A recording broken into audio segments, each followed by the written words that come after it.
Пречка обвинението да излезе во јавност нема. Затоа што тоа е официјален документ, акт кој што е доставен до судот, кој што е во сила, така што не знам од каде и како ви е ова ограничување дека обвинителниот акт не може да излезе во јавност. Обвинителниот акт може да излезе во јавност. Обвинителниот акт во овој, бидејќи постапувам, можам да кажам дека е премногу широко поставен во однос на евентуални сторители за конкретна правна квалификација.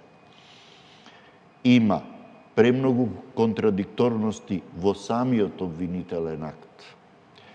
Вие да опфатите, затоа што зборуваме за настан за пожар, предизвикан пожар, и вие да опфатите лица кои што апсолутно немаат пристап до тој објект во конкретниот период, кои што немаат превземено дејствие кое го предизвикува пожарот,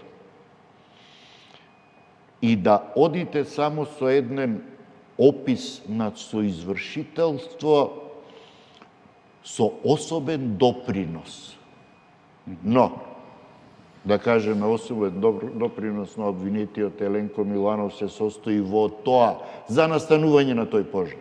Особен допринос, извини колегата Туфекџич, го има со тоа, тоа и тоа.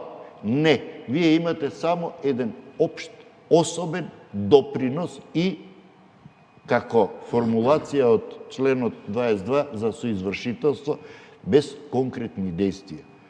Јас учествувам во тој предмет и можам да кажам, пред се како правник, дека никој кој што ноќта 15-16 март оваа година немаше конкретни задолженија, обврски или управување со тој објект, раководење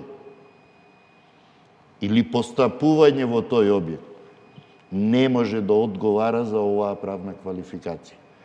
Дали административно некогаш и некоја институција погрешно простапила, евентуално може да биде само некое друго кривично дело, а не да биде тоа причина за овој пожар.